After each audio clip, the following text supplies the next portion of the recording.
My first TV scoring job was Pee-wee's Playhouse. Somewhere along the line, a friend of mine said, "Do you want to score my live show that he was doing, I think at the Roxy?"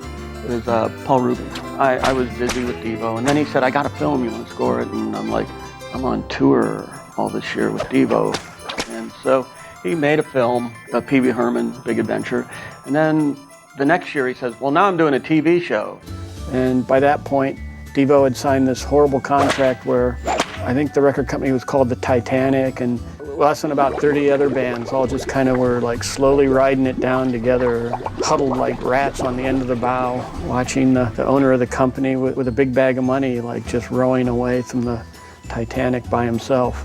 And I said, "Sure, Paul, I'd love to score your TV show." You know, when I first started the show, I was a little nervous because I didn't really go to school to be a composer. Then I just learned a lot of lessons on the job that it took me about 10 years to learn what I could have learned in a couple years of school. I made quite a few errors. In fact, I didn't learn until the end of the first season about something called time code, which would have been very valuable because I spent the whole first year at Pee-wee's Playhouse, 13 episodes. I would turn on the show, and then I'd go to my multi-track tape recorder and turn it on. And then as soon as the scene started, I'd start playing what I had to play. And then the fun part was then trying to put tracks on top of that track. It was kind of a crazy mess. And it was only at the end of the last season where I was talking to one of the engineers on the show, and he just happened to say, "How come you never send anything locked up to picture? You just send us the mixes without time code." And I go, "What's that?" And that's when I learned, and then everything became 100 times easier after that.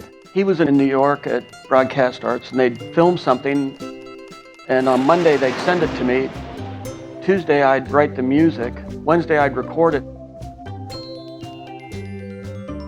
And Thursday I had to mail it back to him. It was exciting. You'd see it on a Monday, and then on a Saturday it was on TV. At that point, I'd done like 6 or 8 albums. It was kind of this thing where you had 3 months to write 12 songs or 15 songs, and then you rehearsed and made some film, and then you went on tour for the rest of the year, and then you came back and you got to do 15 more songs.